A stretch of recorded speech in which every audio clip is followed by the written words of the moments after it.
myliu Mercedes. Sveiki sugrįžę. Tiem, kam patinka žiūrėti daug video, pasižiūrėkite ir anglišką. Gal ten pamatysit kažką daugiau. Ir trumpai matyt, įmam variklį lauk, keliamės į timelapsą. Aurimas jau pirmą straglą mums parodė. Tai sako, gazo trosa bus, net netrosa. Netrosas, čia labai mechaniška viskas. Tai čia yra gazo linkage, nežinau kaip lietuviškai čia svirtis matyt.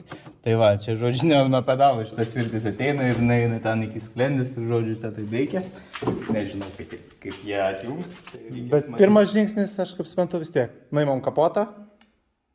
Jo. Ir tuomet jau mus matote timelapse, ardom, užsikertam kažkokioje vietoje ir po to jau apibendrinsim kaip čia einas. Tai važiuojam.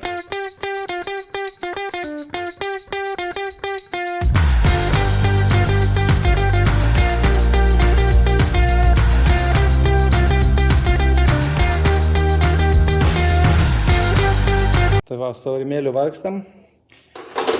Koks? Aušinimo skystis ant visų grindų, kaip matot. Nu, bet čia yra normalu darant svapus. Aurimas dabar kokį 15 minučių bandant jungti. Aš jau atjungiu. Jau atjungiu gazo trosą. Tai netrosą.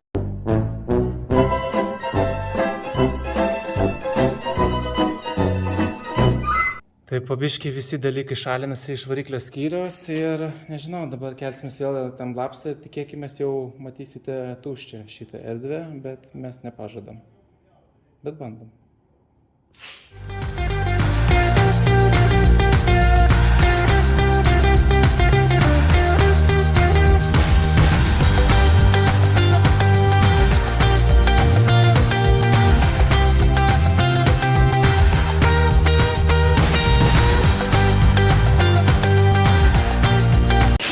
Taigi, kaip matote, jau ardome kardaną nuo mašinos. Liko čia atsukti kelis varžtus ir jau bandysim nuimti. Kaip matote, visa mašina yra padengta ne antikorozinė danga, o alyva. Ir jinai Antikoroziniais tepalais. jinai tiesiog iš to ir nerūdyja. Tai va, viskas čia jau atsukta. Ir dabar dar kalbant apie variklį, kurį čia dėsime, tai turime 5.5 AMG variklį ir mechaninę greičių dėžę. Ir dabar keliamės atgal laiku į tą dieną, kai matavome. Ir pamatysite, kaip kas ten tinka. Ir toj bandysime primatuoti mechaninę greičių dėžę prie jo. Gamykliškai ėjo tik automatai, ne? Yes. Tai turime greičių dėžę, kur internetai rašo, kad laiko 1000 sukimo momento. Newtonmetrų sukimo momentą.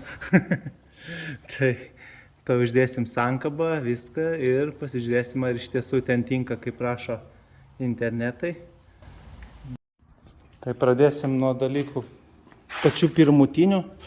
Tai turime 3 litrų dizelio Mercedes Sprinterio smagratį, kuris atrodo iš tiesų liūdnai, bet mūsų draugai iš Raikaro, jie sutvarkys šitą problemą. Ir Aurimas dabar pabandys prisukti. Kuo yra ypatingas šitas smagratis ir apskritai šitas variantas smagračio, gal taip variklio alkūninio, gal nežinau kaip čia įvardinti, kad yra 4 varžtai. Aurimas taip prisuks. 4 varžtai čia ir 4 čia, o ne tolygiai ten 8 ar 10 varžtų. Nu, būna 6. Bet visi būna dažniausiai tolygiai, o čia ne. Tai va, tai dar pastebėjom, kad tas varžtus, kur turim nuo automato, to disko yra šiek tiek trumpoki čia. Visai tai gali, tai reikės ilgesnių, bet greičiausiai nuo tokio pačio dizelio. Reikės susirasti, ar originalius naujus užsakyti, kažką sugalvosim. Šiek tiek prikabinam, užmesim sankabą viską ir pabandysim primatuoti dėžę tam, kad žinotume, ar iš tiesų viskas susirenka į krūvą ir nebūtų taip, kad jau paskutinėje stadijoje sėdim ir krapštam nosis. Yra tai buvę, tai mes tiesiog keletą žingsnių į priekį galvojam. Antras žingsnis, dėžė pristatoma. Mano tas šypsenas nuo ausies lyg ausies, tai aš negaliu patikėti, kas čia ką tik įvyko. Tai jung 6 pavarą. Tai, jo. Žodžiu, kokia situacija. Greičių dėžė turi gerokai daugiau varžtų nei reikia prisukti greičių dėžiai. Ir dabar žiūrint pagal tai, pavyzdžiui, rodyk po šitą skylę, matosi, kad čia akivaizdžiai buvo sukta. Bet mano M113K variklyje nėra, kur prisuk per šitą skylę ko. O bet tačiau Mercedesas padarė tiesiog universaliai. Tai va, jis padarė po 2 skylės prisukimui. Matot, čia dizelis buvo prisuktas, čia benzas sukasi. Važiuojam. Važiuojam. Ta prasme, va, ir visur yra, žiūrėk, parodyk, visur yra po 2 skylės prisukimui ir kur dizelio va matosi, kad buvo sukta, tai netinka benzininio, o bet tačiau benzininiui padaryta kita skylė, kur yra bolt freaking on.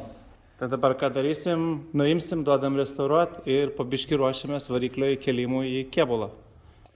Tai va, tai turime čia tą automatinę mechaninę dėžę ir matote yra laidynas. Jisai yra jau paruoštas standalone kompui, Vemsui.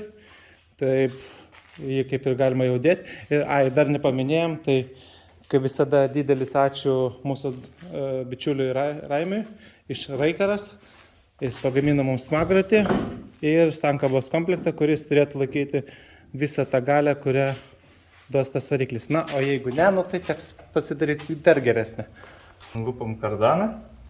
Čia yra pusė kardano iš šito Merso. Čia yra kita pusė kardano iš šito Merso. O čia yra kardanas nuo C klasės 2010 metų, 2 dizelio, 105 kW, va paėmiau ir užmoviau. Ta prasme, šlicai yra tie patys. Ja, ir mes kaip iš Honda pasaulio galvom, kad ten viskas Bolton. Ne, čia yra Bolton. Čia yra real Bolton, aš myliu Mercedes. Tai va, tai realiai, netgi teoriškai pamiksavus kažkas gali būti ir susirinks. Aš manau, kad šiek tiek tetrio ir mes būsim saugus. Tai va, kas liko atsukti dėžės laikiklį ir... Ir su Kercheriu nusipraust.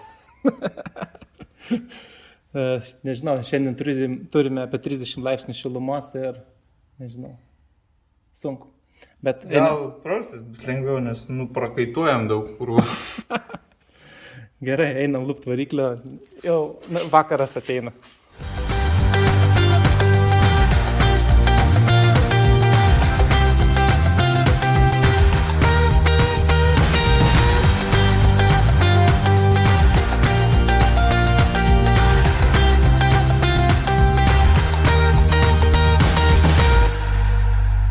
Ką, Rimokai, viskas išlupom, šventę, geriam.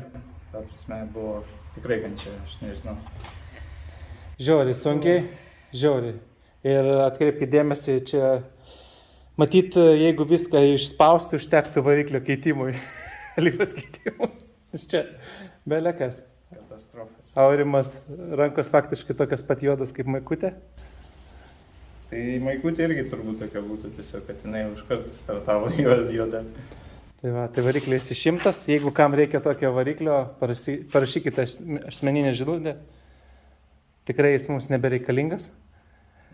Ir ačiū, kad žiūrėjot, pasidalinkite su draugais ir susitiksim jau kitoje laidoje, kai matuosime. Ne, prausimės. Jo, iš tikrųjų, stipriai prausimės. Prausimės, po to matyt šalinsim visokius nereikalingus laikiklius ir tada jau matuosim. Tai iki. Ciao.